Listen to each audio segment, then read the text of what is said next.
नमस्कार दोस्तों। आज हम एक खास प्रसंग पर बात करेंगे।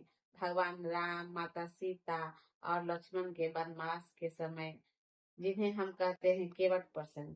चलो इस प्रसंग को शुरू करते हैं। भगवान राम, माता सीता और लक्ष्मण के साथ वन गमन के लिए जब प्रस्थान करते हैं तो उनकी भेंट केवट से होती है। रामायण में केवट का वर्णन प्रमुखता किया गया है। केवट के ने प्रभु श्री राम से वनवास के दौरान माता सीता और लक्ष्मण के साथ अपने नाव में बिठाकर गंगा पार करवाया था। रामायण के अयोध्या कांड के इस प्रसंग का बहुत ही सुंदर वर्णन किया गया है। गंगा को पार करने के लिए प्रभु श्री राम केवट को बुलवाते हुए कहते हैं, निषाद राज, तनिक नाव को किनारे लाएं, पार जाना है। यह बात रामायण की इस चौपाई के माध्यम से बताई गई है। मांगी नावेना के बटुआना, कहिए तुम्हारे मम मैं जाना। चरण कमल रज कहूँ कहूँ सब कहिए, मनुष्य करनी मुरी कछुअहिए। प्रभु श्री राम पार जाने के लिए केवट के नाव लाने के लिए कहते हैं, लेकिन वह लाता नहीं और एक शर्त प्रभु राम के सामने रखते हुए कहते हैं कि मैं आपके मरम समझ समझ लिया है प्रभु। आपके चरण कमलों की धूल के लिए सब लोग आतुर रहते हैं। कहते हैं कि आपके पैरों की धूल किसी जड़ी बूटी से कम नहीं है। इसी चरण के स्पर्श से पत्थर की शिला सुंदर नारी बन गई। इसलिए नाव पर बैठने से पहले आपको पांव धुलवाने होंगे।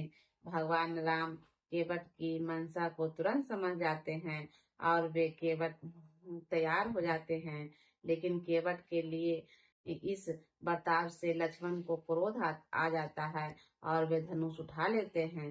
तब केवट कहते हैं कि मार दे प्रभु, इससे बड़ा सौभाग्य मेरे लिए क्या होगा। आपके सामने भगवान राम, माता सीता और गंगा की तट, इससे अच्छी मृत्यु मेरे लिए हो ही नहीं सकती है। मेरे तो उद्धार हो जाएंगे। केवट की इन बातों सुनकर लक्ष्मण को क्रोध शांत हो जाता है। अगर आपको ये कहानी अच्छी लग रही है तो वीडियो को लाइक करें और चैनल को सब्सक्राइब करें। केवट की इस बात को सुनकर प्रभु राम मुस्कुराते हुए कहते हैं कि केवट आओ, मेरे पैर को धो लो। इतना सुनकर केवट भी प्रसन्न का कोई ठिकाना नहीं रहता है और दौड़ते हुए वह पैर धोने के लिए एक कटोरा ले आता है। केवट के कटोरे के में प्रभु की राम का एक चरण धोया जा सकता था। जब केवट प्रभु राम का दूसरा चरण धोता तो पहला चरण गंदा हो जाता और पहला चरण धोता तो दूसरा गंदा हो जाता। इसी स्थिति में केवट बहुत दुखी होता है। केवट का यह दुख देख प्रभु श्री राम एक पैर पर खड़े हो जाते हैं। एक पैर पर खड़े होने से प्रभु राम की परेशानी देख केवट को दुख होता है और कहते हैं, मेरे प्रभु, आप कब तक एक पैर पर खड़े रहेंगे।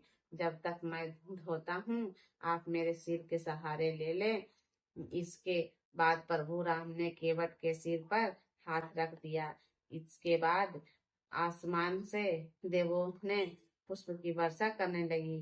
चरण धोने के बाद केवट ने चरणामृत परिजन के बंधुओं को पिलाया और भगवान को पार ले गए। इसके बाद पारिश्रम का मूल्य यानी उतराई देने का समय आ गया। इस पर केवट ने प्रभु राम को बतलाई लेने के लिए इनकार कर दिया और कहा कि हे प्रभु, मुझे भवसागर पार करा दे। ऐसे कि केवट प्रसंग ने दिखाया है, भक्ति में सच्चाई होती है अगर आपको इस वीडियो पसंद पसंद आया है तो लाइक करें, शेयर करें, चैनल को सब्सक्राइब करें। हम मिलते हैं अगले वीडियो में। तब तक जय श्री राम।